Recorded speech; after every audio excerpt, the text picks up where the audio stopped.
A morte é um assunto que representa um tabu muito grande para muitas pessoas. De fato, parece algo misterioso. O que vai acontecer depois?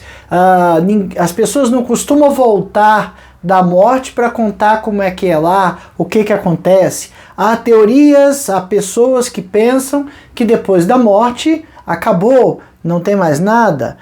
Nós, crentes em Cristo, entendemos que depois da morte há toda uma vida cuja duração será eterna. Há uma vida eterna. E essa vida pode ser com Deus ou sem Deus. Então, as pessoas têm a dificuldade de lidar com esse assunto morte, né? De fato, mesmo com a esperança de uma vida eterna, nós temos que lidar com a dor da separação daquelas pessoas que amamos, nós temos que lidar com a falta destas pessoas no nosso dia a dia, elas vão fazer falta, a nossa rotina não vai ser a mesma mais, a gente vai sentir saudade, eu não tenho como voltar e falar de novo com alguém que já morreu, e a gente precisa lidar com estas coisas. Paulo, no capítulo 5 de 2 Coríntios, vai tratar de novo deste assunto, morte. Lá em 1 Coríntios ele já falou alguma coisa a respeito disso, mas ele vai falar por conta das tribulações que os crentes estavam sofrendo, e nós crentes devemos sofrer tribulações, né? Acontece por sermos crentes, de sermos perseguidos e outras coisas dessa natureza. E Paulo vem falando novamente sobre como reagir, não só à morte, mas a essas tribulações. Os 10 primeiros versículos do capítulo 5 de 2 Coríntios diz assim: ausentes do corpo e presentes com o Senhor. Sabemos que, se a nossa casa terrestre desse tabernáculo se desfizer, temos da parte de Deus um edifício, casa não feita por mãos, eterna nos céus. E por isso, neste tabernáculo gememos, aspirando por sermos revestidos da nossa habitação celestial. Se todavia formos encontrados vestidos e não nus.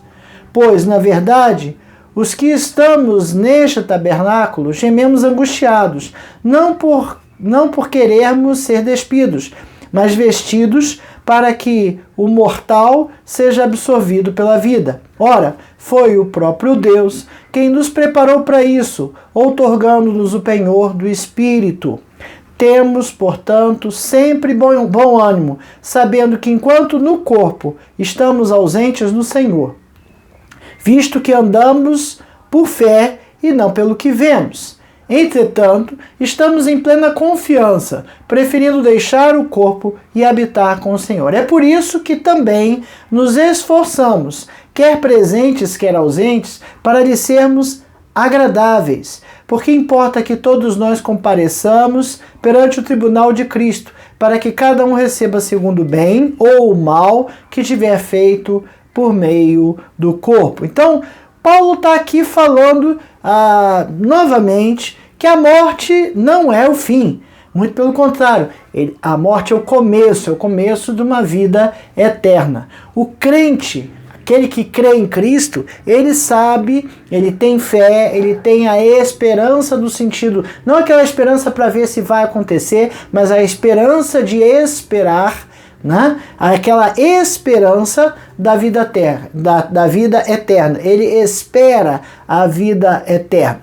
É bem verdade que às vezes novos crentes não têm todo esse conhecimento, não têm toda essa certeza, não têm toda esta tranquilidade, se chocam e choram e se desesperam pela morte dos seus entes queridos. Quando são salvos, quando eles não são salvos, a gente precisa realmente ficar desesperado. Na verdade, tinha que ter feito antes alguma coisa, pregado o evangelho, falado para que aquela pessoa se convertesse.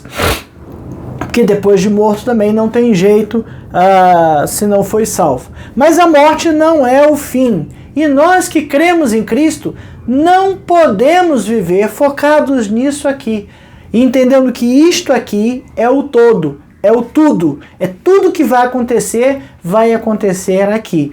De forma alguma. nós temos a esperança, como eu falei, de morar no céu, voltar para Deus, morar com Cristo e termos uma vida eterna. Né? E a garantia disso, a habilitação que nós temos, como Paulo fala, é o Espírito Santo.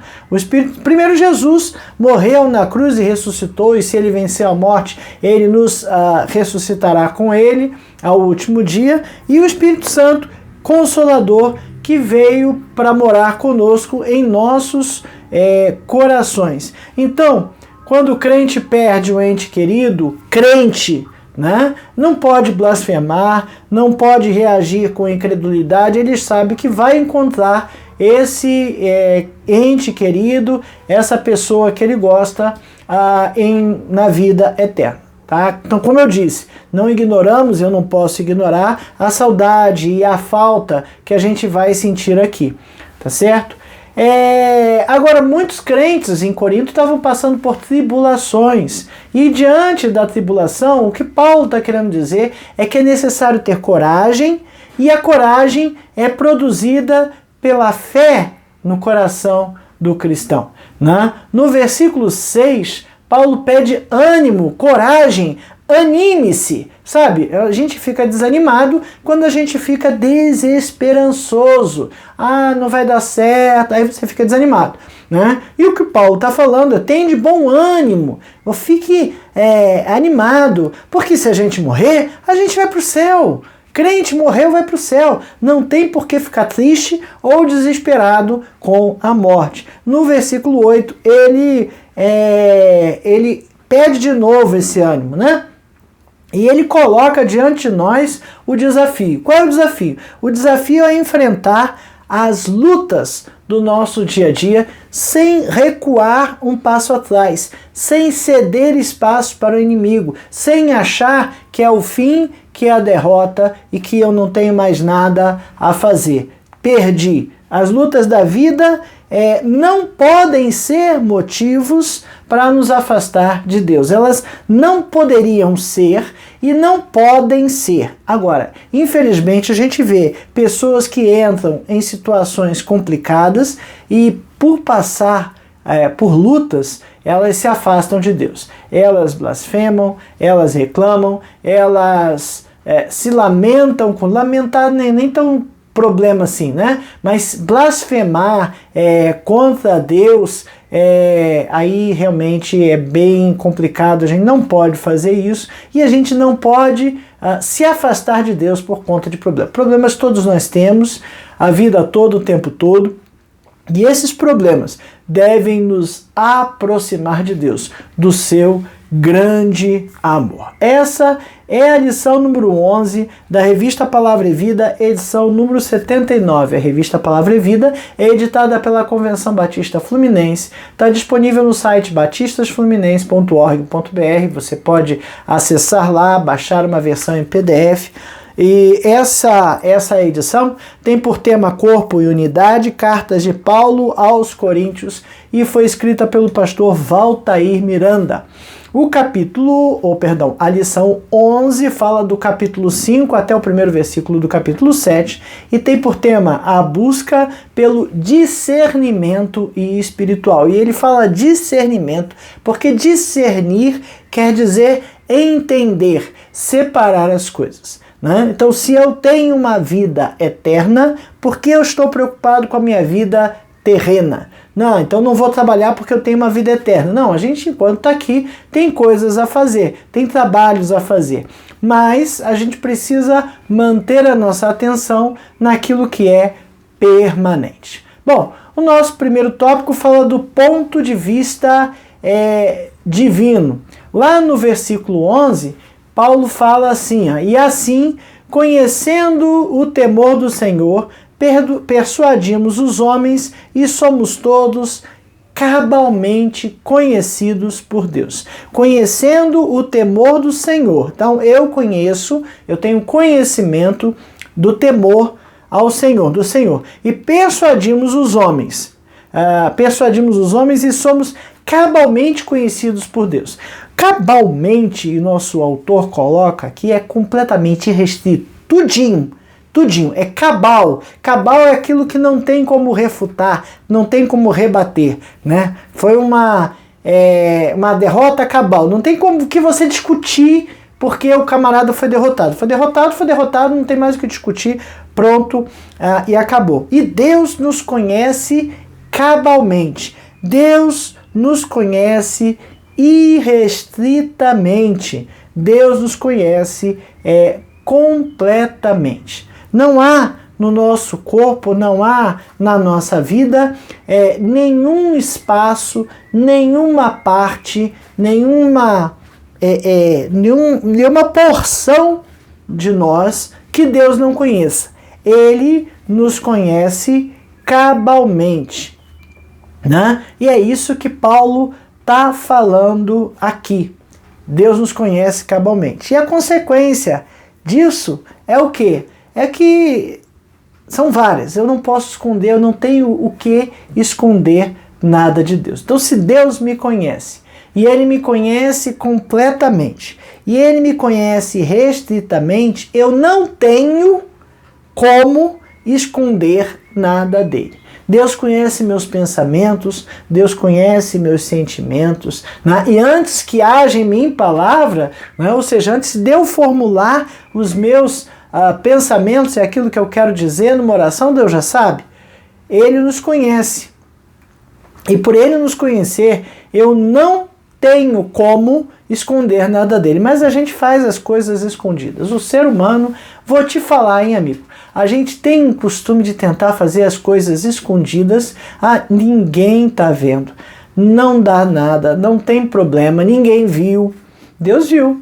Deus viu. Quando eu era criança tinha uma musiquinha, acho que deixaram de cantar porque parecia muito ameaçadora, né? Cuidado, olhinhos no que vê, cuidado, mãozinha no que pega e cuidado, pezinho no que pisa. O Salvador do céu está olhando para você, né? Tem outro lá, os olhos do Senhor estão em todo lugar a contemplar os bons e os maus. E a gente fica imaginando aquele olhão assim, olhando tudo, e você está tentando fazer alguma coisa escondida, mas o olho de Deus está ali olhando e fazendo e conhecendo e sabendo tudo que eu estou fazendo. Então, não tem o que fazer que vá me esconder dele. O salmista ainda fala, né? Para onde fugirei do teu espírito? Deus conhece os nossos pensamentos. Deus conhece os nossos sentimentos, né? Por isso que a gente pode orar sem falar, que Deus está ouvindo, Deus sabe. Né? A gente pode expressar o que a gente sente sem ser com palavras audíveis, né? Porque Deus sabe, Deus está ouvindo tudo direitinho. Apesar de eu fazer as coisas escondidas, eu posso fazer escondido de todo mundo, eu posso mentir para todo mundo, eu posso fazer tudo errado aqui. Mas Deus sabe. A outra coisa, outra consequência de Deus nos conhecer completamente é que Ele nos conhece de verdade. Quando eu falo completamente e fala de esconder, às vezes a gente está num relacionamento com alguém e a pessoa não quer falar alguma coisa para você, ela descobriu algo de você, ouviu falar alguma coisa sobre você. Sabe o que acontece? Às vezes ela não quer falar para você, mas fica pensando naquilo e te julga por causa daquelas coisas.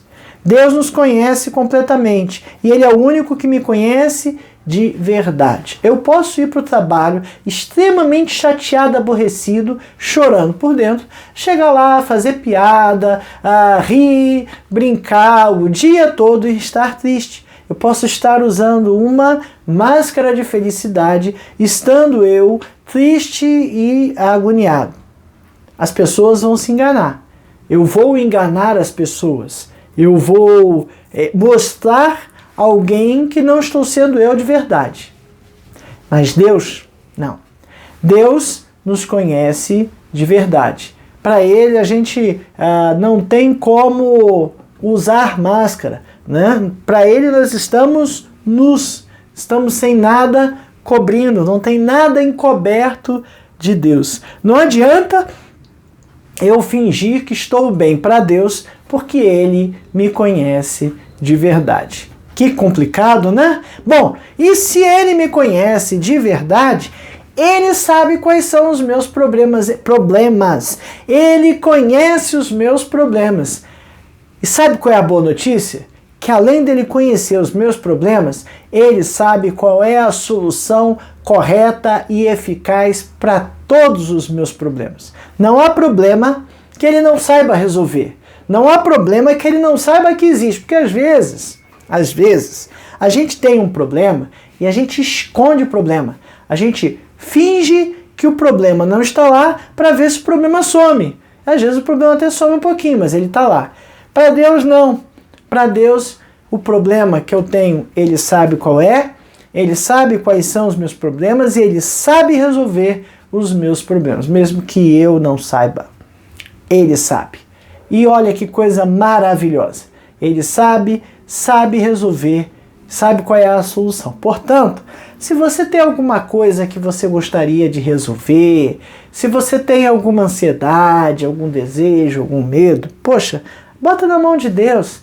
Fala com ele, Senhor, entrego esse problema aqui para ti, resolve aí para mim, tu sabes resolver. Eu não sei não. Aí tu sabes resolver, resolve para mim. Me diz como eu devo resolver, como eu devo fazer, como eu devo proceder. Eu tenho certeza, eu tenho toda a tranquilidade de lhe dizer que a solução virá e ela será a melhor possível. Ah, mas é um vício. Vem. Ah, é uma fraqueza. Vem. Ah, é uma fortaleza. A fortaleza a princípio não é problema, às vezes é, né? Ele conhece nossas fortalezas e nossas fraquezas. Ele conhece os nossos adjetivos positivos e negativos, sabe nossas capacidades e aquilo que a gente não tem capacidade de fazer. E sabe nos dar as melhores soluções. A gente fica o tempo todo estressado por causa de assuntos os quais a gente acha que não tem como resolver. Ah, eu não vou conseguir fazer isso, eu não vou dar conta de fazer até a data tal, de entregar isso, entregar aquilo outro. E Deus tem toda a solução para nós. Não quer dizer que eu tenho uma prova amanhã, não estou sabendo a matéria, eu vou cruzar os braços e vou pedir a Deus que me dê as respostas. Não, claro que isso não vai acontecer. É óbvio que isso não vai acontecer. Mas Ele sabe me ajudar, me iluminar de como estudar, o que estudar, qual caminho eu devo percorrer. Tá certo?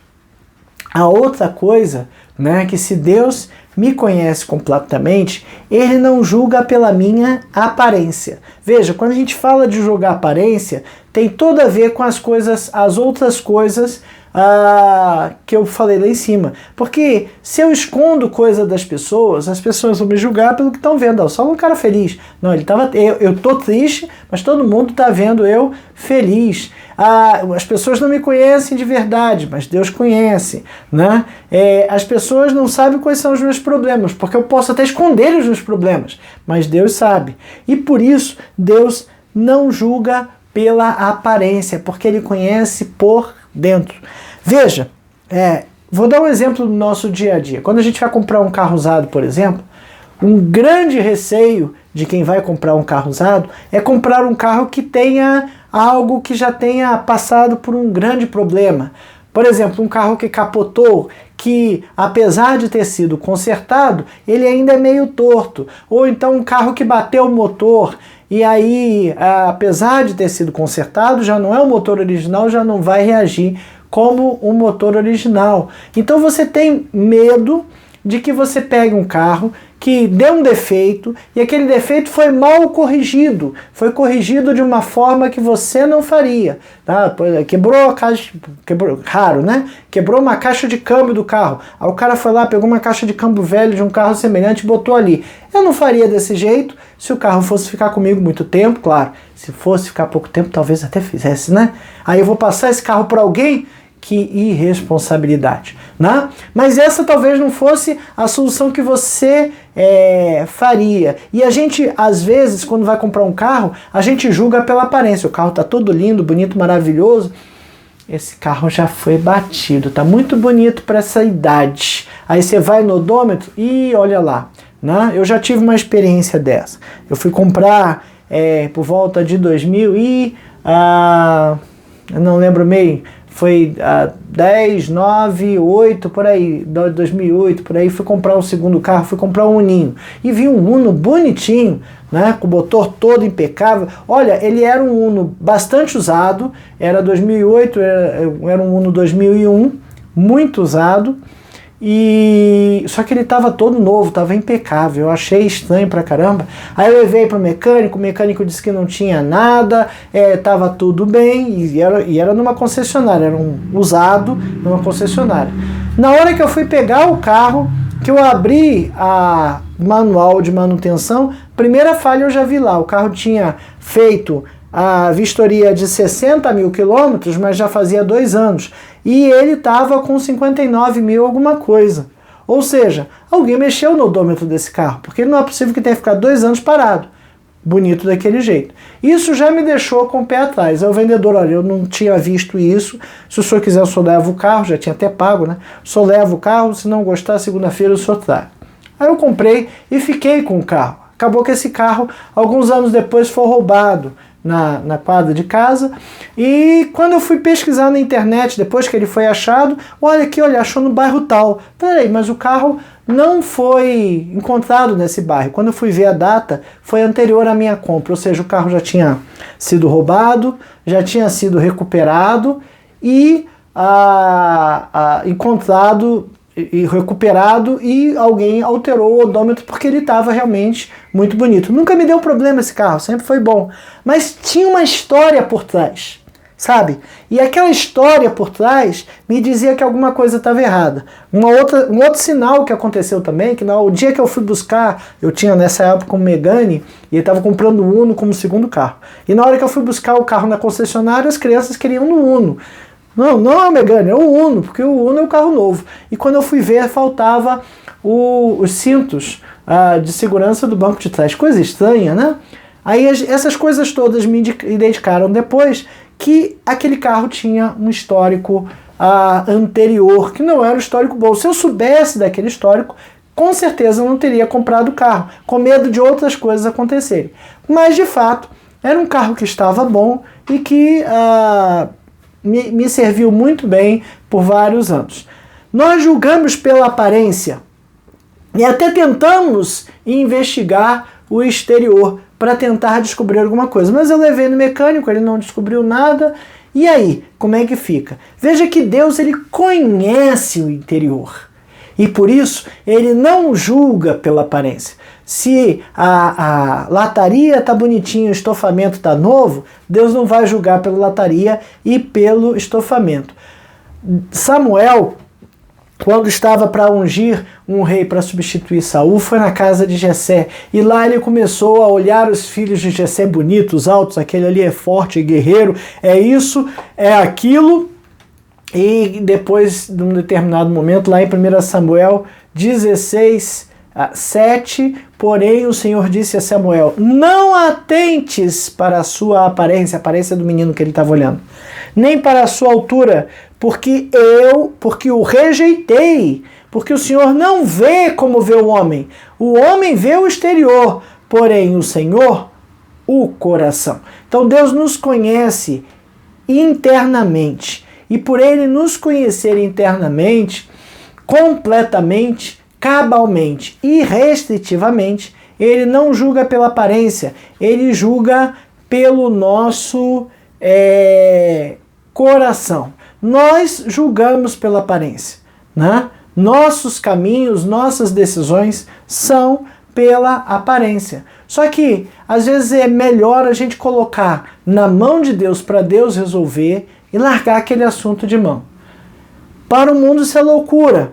Aliás, o evangelho para o mundo é loucura, né? Deixar as coisas na mão de Deus é loucura. Eu tenho que começar a fazer, eu tenho que partir naquela direção. Mas os valores do reino são invertidos. Aquilo que é divertido para o mundo, geralmente não é divertido para Deus. Aquilo que é forte para o mundo, Deus derruba assim, ó, no sopro. Não é forte para Deus. O que é belo para o mundo, não é belo para Deus. O que é permanente para o mundo é muito temporário, é passageiro para Deus. E o que é importante para o mundo não é importante para Deus. Porque a lógica de Deus é diferente. Ele vê o interior, ele não vê a aparência. Nós julgamos as coisas pela aparência. As decisões que nós tomamos são baseadas nas informações que nós conseguimos levantar. E aquelas que nós não conseguimos levantar?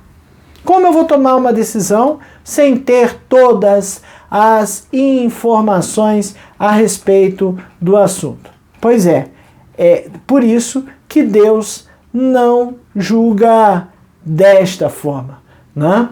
Veja, se a gente, o nosso comentarista coloca o exemplo aqui, se a nossa nação entrasse em guerra e fosse invadida por uma nação mais forte, provavelmente a primeira ação do país seria, né, de quem tivesse a missão de livrar a nação, seria buscar apoio de outras nações, de outros aliados mais fortes que lutassem conosco. Mas essa não é a lógica de Deus. Deus não faz assim, né? Deus não busca esta força. E aí o nosso comentarista vai lá para Juízes, capítulos 6 e 7, lembrar pra gente a história de Gideão. Você lembra a história de Gideão? Os amalequitas e os midianitas, a gente comentou em algumas das aulas das revistas anteriores, estudamos Juízes. Os amalequitas e os midianitas cercavam o povo de Deus e estavam afligindo o povo de Deus. E Gideão era um camarada que ele se sentia, ele achava que ele era o menor da tribo, menor, eu não sou nada. E aí ele estava malhando trigo no lagar. O que é isso? Ele estava dentro de um buraco no chão, escondido dos midianitas e dos amalequitas, malhando trigo, né? Era uma coisa que tinha que fazer ali para tirar as sementes do trigo, mas ele estava escondido. E Deus manda um anjo falar com ele, falar com Gideão e dizer que ele seria levantado por Deus para livrar a sua nação. É óbvio que Gideão fica extremamente receoso. E aí ele pede aquela prova da lã, lembra? Eu vou deixar a lã no eirado. Se o senhor quer mesmo que eu vá, que a lã esteja encharcada de manhã, mas que o eirado esteja seco. E no dia seguinte estava lá, ele espremeu a lã e saiu um copo d'água ali da lã e o eirado todo seco. Depois ele, não estressa não, Deus, me dá mais uma certeza aí, faz ao contrário, ele botou a lã e pediu que a lã ficasse seca e o eirado todo molhado, e no dia seguinte estava desse jeito, o eirado todo molhado e a lã seca. E aí ele entendeu que de fato Deus estava o comissionando para uma grande missão. Mesmo assim, ele juntou um exército, ele convocou o povo de Deus para lutar contra os midianitas e amalequitas, e 32 mil pessoas, 32 mil homens de guerra se apresentaram para a batalha. Eu falei, então, agora tá fácil, com 32 mil, um exército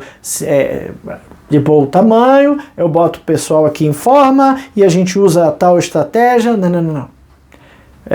Gideão, não é assim que eu quero não. É assim que Deus disse para ele, vamos testar ali, fala que quem está com receio, quem está com medo pode ir embora. Aí uma leva foi embora, quase 10 mil, mais, não lembro do número direito, né?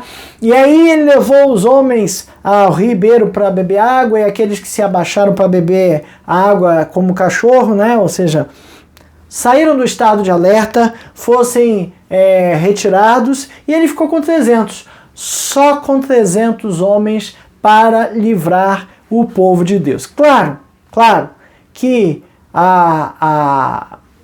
o esquema, a tática para guerrear não podia ser homem a homem, não ia dar certo. Mas a lógica de Deus, lembra que eu falei agora há pouco? A lógica de Deus é diferente da nossa lógica. E o que Deus fez acontecer ali foi cercar o povo em 3 grupos de 100, com tochas dentro de vasos, e sem espada, tá? Tocha e um vaso de barro. E quando Gideão gritasse ali por Deus e pela espada de Gideão, quebrariam-se os vasos. Então o que o povo, os midianitas e os amalequitas viram? Simplesmente, de repente, um montão de barulho de barro quebrando, que parecia até espadas batendo, sei lá o que eles... Não sei o que eles ouviram, mas eles entenderam. E aquele fogo, né, cheio de tochas, 300 tochas, vindas na direção deles. E eles começaram a se degladiar entre si e se mataram. E ninguém teve que matar ninguém dos midianitas e dos amalequitas, e assim Deus livrou Israel da mão deles, pela mão de Gideão, mas do jeito dele. Veja, várias e várias outras coisas, vários e vários outros fatos acontecem na Bíblia, livramentos de Deus, manifestações do poder de Deus, que na realidade não dá muito para explicar. A tomada de Jericó é outra, ficar circulando a cidade 7 dias depois gritar e o muro cair, não faz sentido, mas é a lógica de Deus. Abrir o Mar Vermelho também não fez o menor sentido, mas foi a lógica de Deus. E a Bíblia é cheia dessas histórias e dessas demonstrações de poder de Deus de uma forma totalmente ilógica, de forma que o Evangelho para o mundo é ilógico. É ilógico eu estar gastando o meu tempo estudando a palavra ao invés de estar trabalhando e ganhando um dinheiro extra para fazer alguma coisa a mais, né? Mais ilógico ainda é Deus mandar o seu filho ao mundo e ele nascer numa estrebaria. Morrer numa estrebaria porque não tinha lugar para nascer, né? Não há lugar. Ele morrer numa cruz como se fosse... A cruz era a pena de morte da época, cadeira elétrica. Então imagina Jesus morrendo numa cadeira elétrica hoje com uma injeção letal, né? E é um negócio assim totalmente sem sentido, né? E o que Paulo está falando aqui é para aquelas pessoas que estão se guiando pela aparência, né? Olham para essa vida aqui como uma vida permanente. Veja lá, sabemos que a nossa casa terrestre desse tabernáculo se desfizer, temos da parte de Deus um edifício, casa não feita por mãos, eterna nos céus. E por isso, neste tabernáculo, nesse corpo, gememos, aspirando por sermos revestidos da nossa habitação celestial. Se todavia fomos encontrados vestidos e não nus. Pois, na verdade, os que estamos nesse tabernáculo gememos angustiados, por não querermos ser despidos, mas revestidos para que o mortal seja absorvido pela vida. O próprio Deus que nos preparou para isso, outorgando os espíritos. Temos, portanto, sempre bom ânimo, sabendo que, enquanto no corpo, estamos ausentes de Deus, visto que andamos por fé e não pelo que vemos. Nós andamos pela fé, nós sabemos que a nossa vida será uma vida eterna, celestial com Deus. E é por isso que também nos esforçamos, quer presentes, quer ausentes, para lhe sermos agradáveis, porque importa que todos nós compareçamos perante o tribunal de Cristo. Todos nós vamos comparecer, né? Veja, o que Paulo está falando é que tem essa habitação carnal aqui, mas nós estaremos com Deus eternamente. Então a gente precisa ter uma distinção do que é que eu estou focando, qual é minha preocupação, em que eu estou investindo o meu tempo, né? Quem é salvo não vê mais as pessoas como via antigamente. Salvo por Deus, ele sabe que nós somos peregrinos aqui, somos passageiros aqui. E que as outras pessoas também são passageiras. Porém, nem sempre elas sabem disso, né? Isso aí, me veio agora a imagem daquele filme Matrix, né? Que havia uma realidade que todos estavam sendo usados para alimentar as máquinas, mas viviam numa realidade virtual e não sabiam que estava numa realidade virtual. Olha só que paralelo interessante. né? E só quem sabia acordava na Matrix e vinha para um mundo totalmente desgraçado, um mundo horrível, né? Mas não estava vivendo na ilusão. Sabe, quando a gente se converte, a gente não vive mais na ilusão. Nós sabemos que essa vida vai acabar e que ao acabar essa vida, haverá sim uma vida eterna para todos. Uns com Deus e outros sem Deus. E a gente precisa saber o que fazer, né?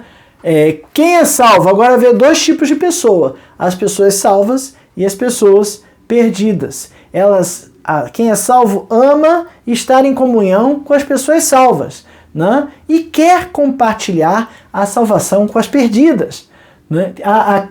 Paulo se refere aqui à crítica dos adversários que imaginavam que o acusavam de loucura.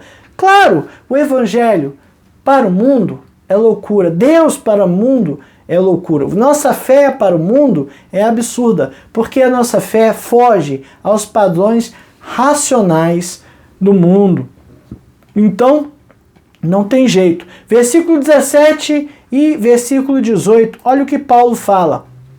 2 Coríntios 5, 16, 17 e 18. Assim que nós, daqui por diante, a ninguém conhecemos segundo a carne. E se antes conhecermos Cristo segundo a carne, já agora não conhecemos deste modo. E assim, se alguém está em Cristo, nova criatura é. As coisas velhas já passaram e eis que tudo se fez novo. É bonito isso. A gente já ouviu falar sobre isso algumas vezes, né? Mas o que significa isso? 2 Coríntios, deixa eu abrir aqui a Bíblia, 2 Coríntios 5, faltou o versículo 18 do meu recorte. E tudo isso provém de Deus, que nos reconciliou consigo mesmo por Jesus Cristo e nos deu o ministério da reconciliação. O que Paulo está falando aqui no 17 e no 18 é que a ação de Deus nos dá entendimento desta nova humanidade, dessa nova perspectiva de vida. Se alguém está em Cristo, nova criatura é. Nova em que sentido? Primeiro, que já não enxerga as coisas como todos enxergam. Eu já sei que há salvos e perdidos. Eu já sei que eu sou salvo porque eu aceitei, e eu sei que há perdidos a quem eu tenho que pregar, né? Porque Deus reconciliou todos consigo mesmo e deu aos cristãos o ministério da reconciliação e reconciliou o mundo por meio de Cristo.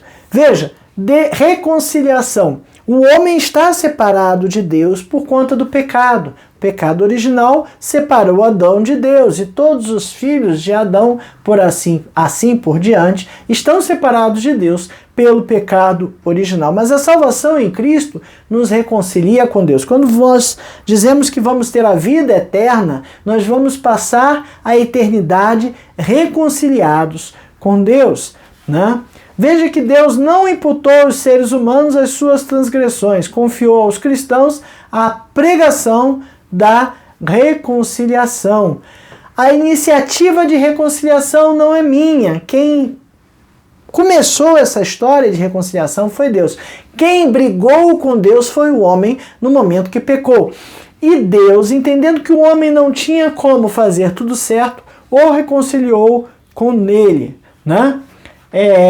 Ele não apenas providencia o caminho da reconciliação, mas também lhe dera o convite para que isso aconteça por meio dos seus ministros. Então, Deus nos dá a missão de pregar o ministério da reconciliação àqueles que ainda não são reconciliados. Ok? Então, visão de morte é alguma coisa transitória, desagradável aqui, porque vamos sentir saudade, vamos sentir a dor da separação e estamos acostumados a viver com a pessoa e fica muito complicado. Mas, se ela é salva, ela vai para a eternidade com Deus.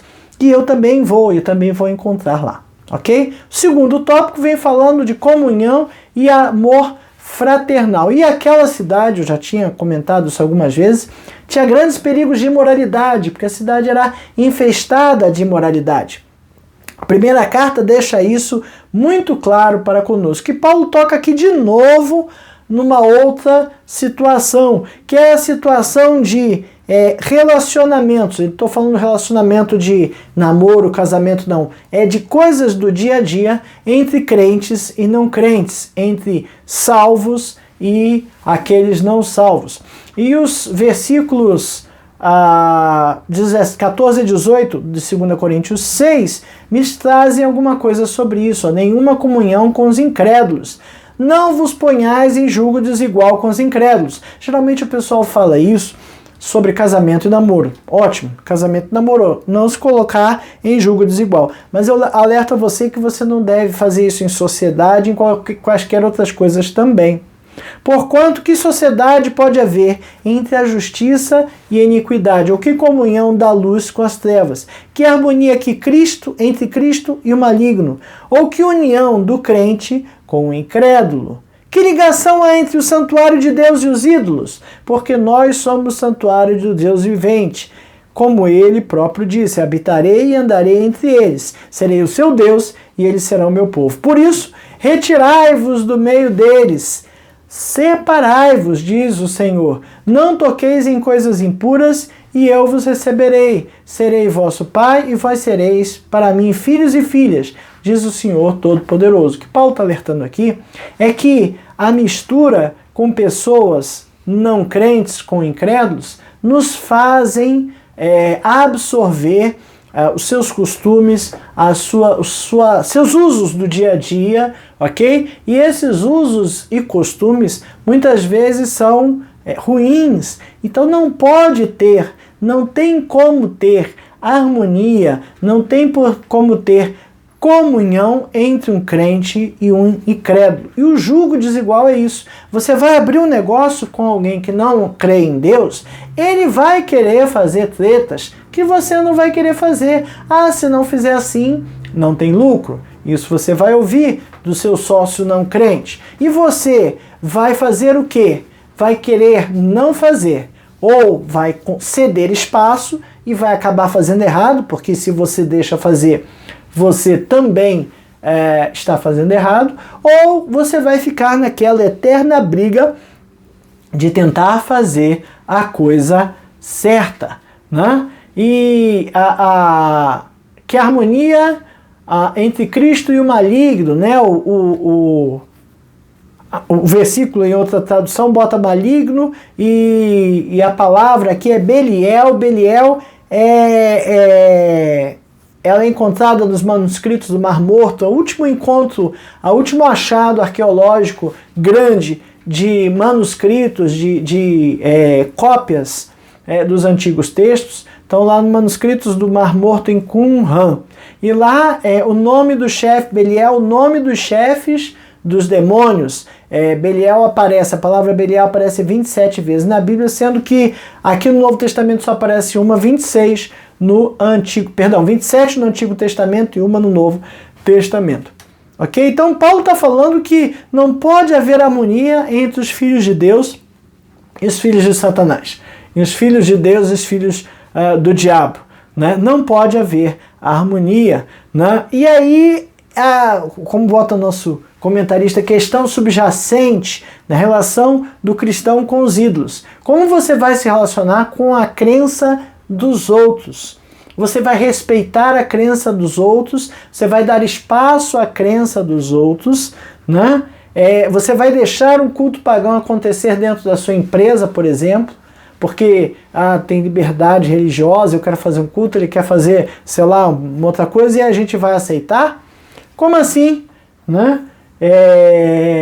Você tem que ter cuidado com as alianças que você faz, porque você vai acabar fazendo para essas alianças permissões. E essas permissões podem ser muito ruins. Né? Seus relacionamentos significativos, os relacionamentos significativos dos crentes têm que ser com pessoas salvas. Cuidado. Sabe por quê?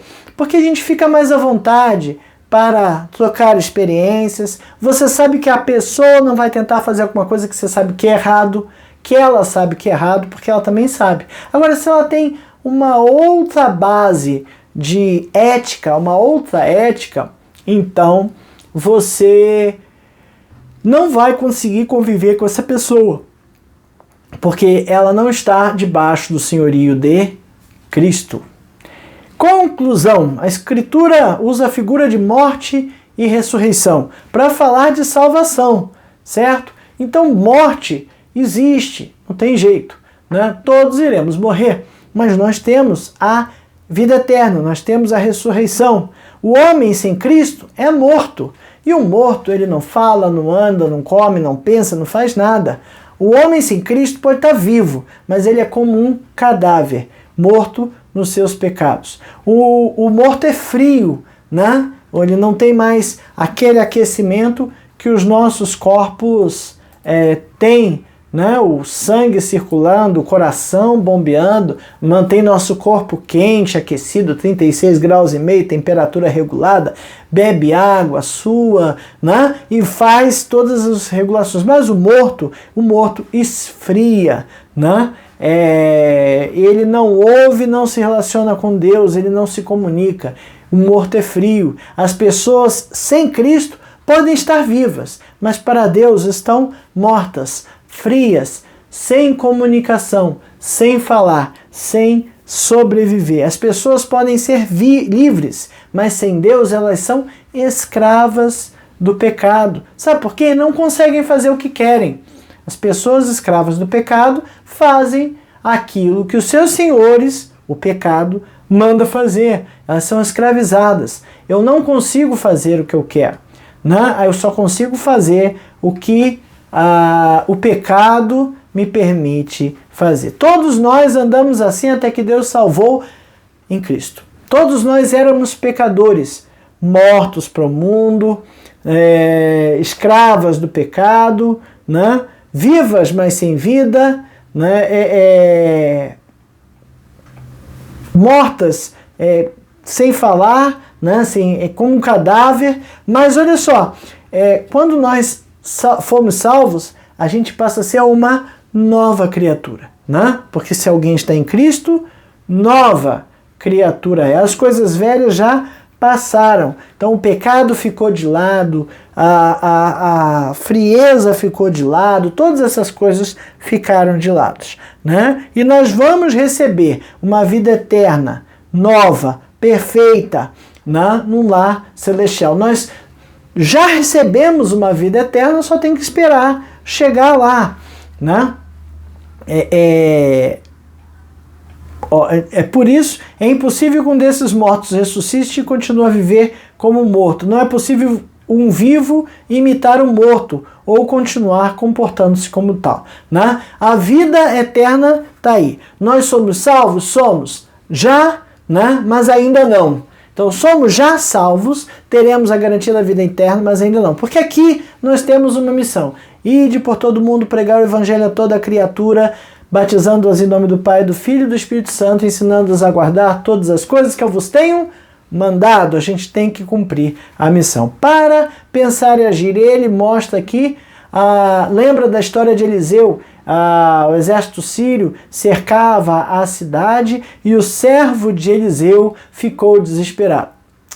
E Eliseu orou, está lá em 2 Reis 6, de 8 a 24, e pediu que Deus abrisse os olhos do seu servo. E quando Deus abriu os olhos do seu servo, ele viu um grande exército celestial cercando e impedindo que aquele exército inimigo o atacasse. Será que a gente precisa pedir a Deus para abrir os nossos olhos? É bom, é excelente. Quando tem um problema, é excelente pedir a Deus que abra os nossos olhos.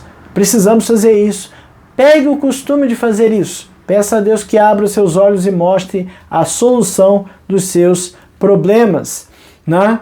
Morte espiritual e vida espiritual aqueles que não estão em Cristo estão mortos espiritualmente. Quer dizer o quê? Que morreu, acabou, vai para o inferno. Acabou. É isso, né? E a gente precisa ter essa compreensão. As pessoas ao nosso redor que não têm Deus estão mortas para o mundo. Nós temos que pregar o evangelho, né? Ser sábio diante do mundo é ser tolo perante... não ser sábio diante do mundo não é ser sábio diante de Deus. O sábio diante de Deus é tolo para o mundo. Por que você está gastando tempo fazendo uma faculdade de teologia, né? Vai trabalhar, aproveita esse teu tempo, faz uma grana extra. Para quê? Para quê? Não adianta eu juntar tesouros na terra, onde a traça e a ruína consomem. Precisamos juntar tesouros no céu. A sabedoria de Deus é loucura para o mundo. Por isso, precisamos estar na presença de Deus e entender o que Ele quer de melhor para nós. Que Deus nos ajude a entender essa ideia da morte para o mundo e da vida eterna, entender que a nossa vida aqui é passageira e transitória, entender que temos uma vida eterna com Deus e que a sabedoria do mundo não é a sabedoria de Deus. A sabedoria de Deus é loucura para o mundo, mas é melhor estar no centro dela.